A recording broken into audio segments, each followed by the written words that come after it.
Baby. All right. I see. You got your voice warmed up. You ready? Yeah. All right, here we go. In 3, 2, 1.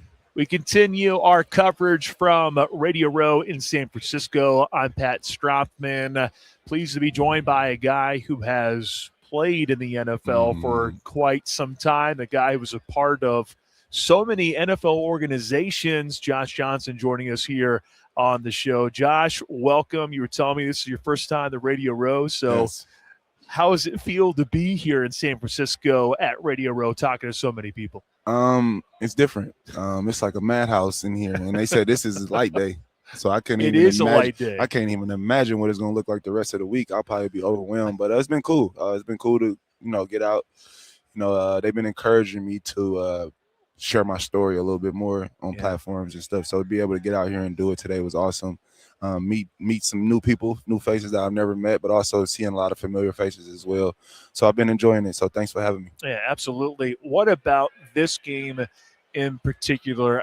I think you look at Drake May and you see what he's able to do from the Pats. He's had a great season. But, of course, when you're the heir apparent to Tom Brady, that's like really hard to really live up to, right? Yeah.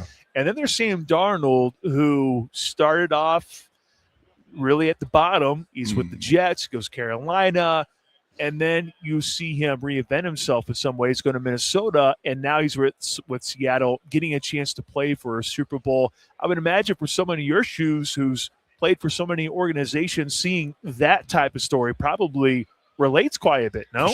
For sure. I think the greatest thing about what we have this year, it's a good way to put things in perspective to people, the decision makers. I feel like, because everybody tries to say, "Oh, it got to be done this way, this way, this way." But this year shows you like it's no way to do this. It's just about what's going to work for your team, for your organization. So shout out to the quarterback, shout out to Drake May for taking on his responsibility, his opportunity, and maximizing it. In this second year to be in the Super Bowl, that's a big deal. And then shout out to Sam for staying resilient, because I've heard nothing but negative things about this guy from when you just look at it from the media lens. Like everybody just speaks so bad about him, but me being there, it's like it's so much that goes into being a successful quarterback, and for him to keep putting his right foot in front of his left, keep showing up, keep being strong. What I notice in his interviews, he always takes it on the chin. He never throws his guys under the bus, and to be that resilient through this whole time, he deserves to be rewarded. And I think he has the opportunity to really reward himself this year and win a Super Bowl. Either guy, but I feel like the good thing for this year is for everybody to take a step back and put things in perspective. Like, stop trying to think you could predict what this is going to do. None of us can predict how this is going to go. That's why we all love this game, because it's so unpredictable. And the unpredictability is, to me, how anybody can be in that moment. Like, some guys, you be on practice squad one week, and then the next week you can be a starter and change your career and change your life for the rest of your life and then generations to come.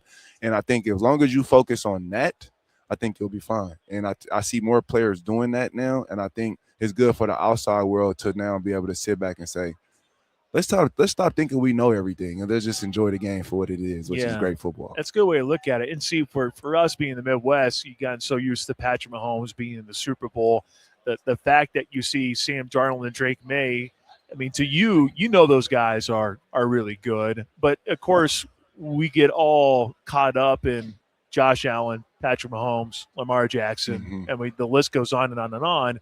But it is a kind of a breath of fresh air to have this type of matchup. But that these guys are pros. And I want to talk about Drake May in particular, because you're a vet. So what stands out about Drake May and Mike Vrabel coming in? What has that done for him? Is it that big of a deal to have that change and have that type of coach? Can that really unlock something with a quarterback? For sure. I mean, let's be honest. Josh McDaniels is one of the best play callers in the NFL for sure. His proven track record speaks for itself. But when it comes to the situation is everything, man. Like, every guy in the NFL is really good. Like, you wouldn't know the difference. The difference between, if you watch this all in workouts, you got to literally know the game like in and out to be able to see the differences. But the situations, to me, highlights, guys differently. Like, some coaches are great at letting guys showcase that talent. Some coaches, it's not what their strength is. They just want you to get in there and manage the game and just give us a chance to win. It's a little bit different in each situation. But with the quarterbacks, none of us can really share what that's like. None of us can really share our day-to-day experiences. You just kind of see what gets put out there on Sunday. So I feel like what Vrabel has done has been awesome. Even what Coach Kubiak is doing with Sam though, like Yeah. they switch coordinators. Nobody really talks about that. Like they had a different coordinator last year, as well as a different quarterback. Gino was a quarterback last year. Sam was in Minnesota running a different system, and so for him to come in there and take ownership of that team, for Drake to step up in his second year and really play with so much poise, like I think that sticks out to me the most is his poise that he has. He got like a little Brady-like demeanor a little bit. Like he's real calm and mature for his age. When I be listening to his speeches, I'm like, man, this dude be talking like he like 39 years old. Like just he's real got a real like the real calm demeanor about himself. And I think his team gravitates that. They feed off of that. And he always shows up when he needs to show up for them to win the game, and it's working. You've been a part of this league for a long, long time. You played for a lot of NFL teams. What has allowed you to be a chameleon and be able to be a part of so many different organizations? That can't be easy to be able to go from one organization to the next, but it seems like it's stuck. You figure it out. What allowed you to continue on and to be able to adapt to pretty much any situation? I'm having my heart in the right place. My heart was always been focused on gratitude. It's always been, the negative things. You hear the negative. Oh, you cut, you suck. Da da da da da da da da da da da.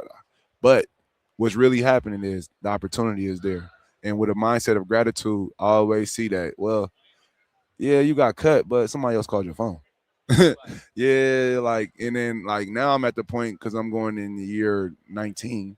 Like my ex teammates they not doing that no more. They all wish that they can play, and then this guys that's younger they just want to work out. Like so, those things always put in perspective. Like you are blessed, Josh. Like no matter what nobody says, you blessed. You able to go play football for a living, whether that's one game. Like some people, let's be honest, like what you can make one game check, some people make that in a whole year. And like to me, that gratitude to me allows me to always put things in perspective. Like it can always be worse, but you are here for a reason, and take advantage of whatever you've been given. Absolutely love it. Am I allowed to ask about the Super Bowl against the Chiefs? Yeah. Am I allowed to ask about that? I wasn't in it, but but ask about it a little bit though. We should have went.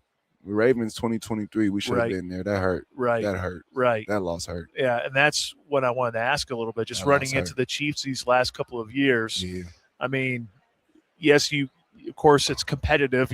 This is a professional career for you. You want to obviously knock them off as much as possible, but for them to have the type of run that they have had, in your opinion, what allowed them to have that type of a run and of course a different season this year, losing all those games? Everyone thinks the sky's falling in Kansas City, thinking the Chiefs dynasty's over, but I'm sure you understand that you can appreciate good organizations and greatness. For sure. What about the Chiefs' greatness really stood out to you? The ironic things about the Chiefs' greatness was my cousin played for them before pre-Patrick, Marcus Peters, and so they were building something then with Alex. They had it. They were scratching the heels then, and then Pat came in and unlocked the team. Like he unlocked Tyreek, he unlocked Nicole, he unlocked Travis on another level. Not saying Alex didn't, but he just took the offense to a different level.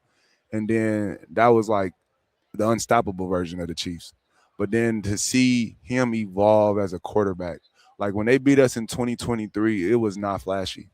It was simple. It was completion driven. It was keeping the ball moving, keeping the chains going, just get the job done. And to see that growth between him, between Andy Reid, between that whole team, them becoming more defense dominated than offense, like that's a credit to the organization and the culture because they reinvented themselves a few times during this run. A lot of people don't talk about it, but as a football guy, you've seen it. And for them to be able to do that as well as still be able to be the standard, I think that's a credit to your culture. Patrick Mahomes coming off an ACL injury. What do you think about Pat for 2026, this upcoming year? What's it going to be like with him coming off a significant injury like that? It's gonna be interesting because like I remember when I was in college, ACLs was a big deal, but now guys are coming back a lot faster. So I mean it sounds like he's gonna be healthy. I think he'll be fine. It'll be interesting to see if he on our schedule. I'm gonna look like, well, how is his knee? Is he running around making these crazy throws like he used to do, or is he now just sitting in the pocket being a pocket passer? Like I think everybody's gonna be waiting to see his play style when he comes back because he's a guy that's shown that he can play the game in so many different ways, whether it be in the pocket, throwing bombs, throwing timing routes, or is running around making plays with his feet. So I think everybody's gonna be looking to see like how his knees holding up. But he's young. I think he'll be fine. Do you have a particular favorite memory so far in your career? I My, know you're still going, man. And it feels like you're not looking to slow down too.